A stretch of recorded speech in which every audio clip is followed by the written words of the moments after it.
যোৱা এমাহৰ পৰা আমাৰ ৰাজ্যখনৰ পৰিৱেশ বিনষ্ট কৰাৰ বাবে ৰাজ্যৰ ভিতৰৰ পৰাও প্ৰচেষ্টা চলিছে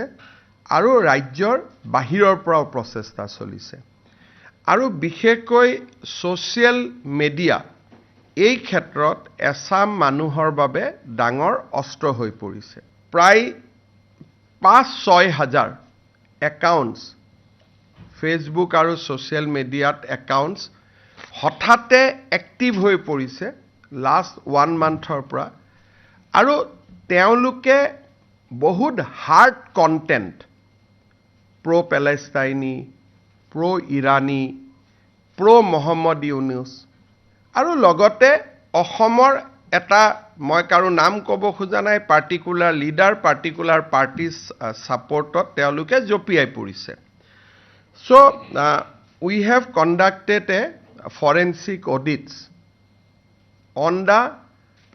Facebook accounts who have joined recently. যেতিয়া আমি তাৰ ভিতৰত গৈ forensic audit কৰিলোঁ, then we found যে বৰ্তমান অসমৰ ফেচবুকত 700কৈ বেছি একাউণ্ট বাংলাদেশৰ পৰা এক্টিভ হৈ আছে, 350 একাউণ্ট পাকিস্তানৰ পৰা এক্টিভ হৈ আছে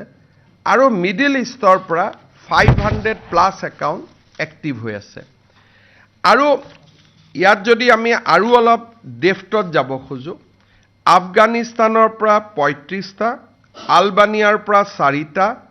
অষ্ট্ৰেলিয়াৰ পৰা 2টা, এটা বিশেষ কমিউনিটি, আমাৰ অসমীয়া মানুহৰ কথাখিনি NRI মানুহৰ কথাটো বেলেগ, তাত আমি অনা নাই। আফগানিস্তানৰ পৰা 35 জন, আলবানিয়াৰ পৰা 4 জন, অষ্ট্ৰেলিয়াৰ পৰা 2 জন, বেহৰাইনৰ পৰা 8 জন, বাংলাদেশৰ পৰা 618 জন, ব্ৰাজিলৰ পৰা 6 জন, কানাডাৰ পৰা 1 জন,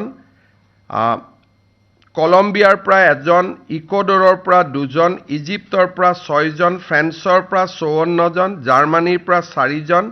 ঘানাৰ পৰা 1 জন, গ্ৰীচৰ পৰা 1 জন, ইণ্ডোনেছিয়াৰ পৰা 16 জন, ইৰাকৰ পৰা 8 জন, ইটালীৰ পৰা 3 জন, জৰ্ডানৰ পৰা 10 জন, কুৱেইটৰ পৰা 88 জন, লিবিয়াৰ পৰা 1 জন, মালুইৰ পৰা 5 গৰাকী, মালদ্বীপত 6, মৰক্কো 3, নিউজিলেণ্ড 10, নাইজেৰিয়া 7, নৰৱে 2,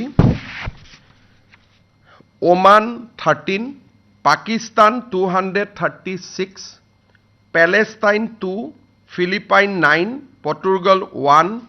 কাটাৰ 22, ছৌদি আৰবিয়া 246,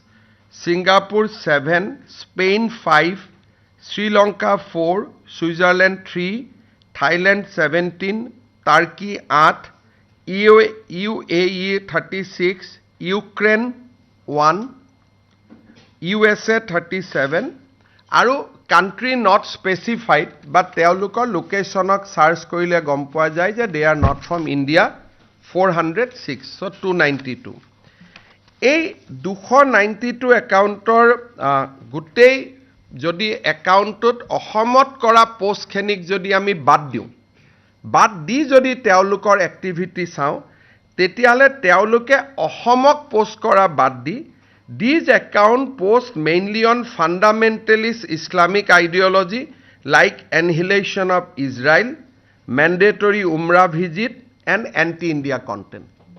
এটাতো অসমৰ কংগ্ৰেছক বা অসমৰ কোনোবা লিডাৰক লাইক দিলে পোষ্ট কৰিলে এইখিনি হৈ গ'ল।